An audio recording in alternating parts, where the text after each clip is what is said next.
வணக்கம், நான் எஸ்தர். இன்றைக்கி காலையில் ஒரு சின்ன ஸ்டோரி சொல்லட்டுங்களா? என்னென்னு பார்த்தீங்களா, ஒரு விவசாயி இருக்கார்.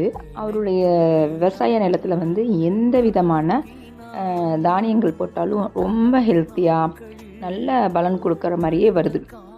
அப்போ பக்கத்து ஊர் கிராமத்துலேருந்து ஒரு ஆள் வராரு. அது எப்படிங்க இவருடைய நிலத்தில் மட்டும் நல்லா சூப்பராக வருது, இப்படி ஹெல்த்தியாக வருது, பெரிய பெரிய பயிர்களாக வருது, அதே மாதிரி லாபம் தரக்கூடியதாக இருக்குது அப்படின்ட்டு அவர்கிட்ட போய் கேட்குறாங்க.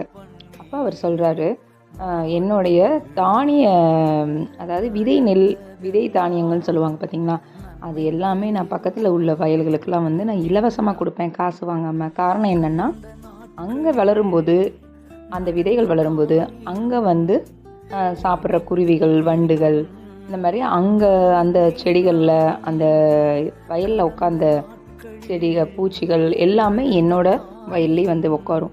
இப்போ அந்த வயலில் இருக்கிற தானியங்கள் ஹெல்த்தியாக இருந்தால் தான் என்னோட தானியங்களும் ஹெல்த்தியாக இருக்கும். ஸோ நான் எப்பயுமே வந்து என்னை சுற்றி இருக்கிற வயல்களுக்கு இலவசமாக ஹெல்த்தியான தானியங்களை கொடுப்பேன் அப்படின்னு சொன்னாராமா. இதுலேருந்து மாரல் ஆஃப் த ஸ்டோரி என்னன்னு பார்த்தீங்கன்னா, நம்மளும் நம்மளை சுற்றி இருக்கிறவங்க எப்பயுமே ஹெல்த்தியாக ஆரோக்கியமாக இருக்கணும்னு நினைக்கணுங்க. மற்றபடி நம்மளை சுற்றி இருக்கிறவங்க எல்லாருமே சந்தோஷமாக இருந்துட்டாலே நம்மளும் சந்தோஷமாக இருக்கலாம் வாழ்க்கையில். காலையில் எந்திரிச்சதுமே இடியாப்பம் செஞ்சு கொடுங்க அப்படின்னு, அப்படி இடியாப்பம் செஞ்சு கொடுத்ததுமே சாப்பிட்டு ஹெல்த்தியாக சந்தோஷமாக இன்றைக்கி ஸ்கூல் கிளம்பிட்டாரு.